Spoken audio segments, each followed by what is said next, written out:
High, happy Durga Puja from বিদেশ। Sorry রে, একটু লেট হয়ে গেল দুর্গা পূজা উইশ করতে। আসলে আমরা নতুন ভিলাতে শিফট হয়েছি তো সেই জন্য। তোদের নতুন ভিলা? হ্যাঁ রে, নতুন ভিলা। এটা অনেক এক্সপেন্সিভ। চল তোকে আমাদের নতুন ভিলা ঘুরিয়ে দেখাই। এই দেখ আমাদের নতুন ভিলা, দেখেছিস তো? এটা এত এক্সপেন্সিভ যে কি বলবো। হঠাৎ পুরোনো বাড়িটা ছেড়ে দিলি কেন? আসলে কি বলতো, আমার হাজবেন্ড আমাকে এত ভালোবাসে, আমার একটু শ্বাসকষ্ট হচ্ছিল।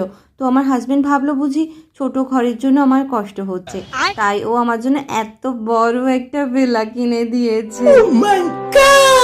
আর এই যে টি শার্টটা দেখছিস, এটা ডিজনিল্যান্ড থেকে স্পেশালি ও আমার জন্য অর্ডার করে এনে দিয়েছে, পুজো স্পেশাল। কি ভালো না বল? হ্যাঁ, খুব ভালো। আর হ্যাঁ, এখন আমার দেখাশোনা করার জন্য একটা কেয়ারটেকারও রেখেছে, খান্তা পিসি। তবে অনেকক্ষণ ধরে খান্তা পিসিকে দেখছি না। ওয়্যার ইজ খান্তা পিসি? খান্তা পিসি তুমি কোথায়? খান্তা পিসি, খান্তা পিসি, এটা তুমি কি করছো? ও খান্তা পিসি, এটা তোমার পান্তাপুর গ্রামের পুকুর নয়, এটা সুইমিং পুল। এখানে কাপড় কাচা যায় না। হ্যাঁ, আরে এটা এটা কি হলো? খান্তা পিসি স্টপ।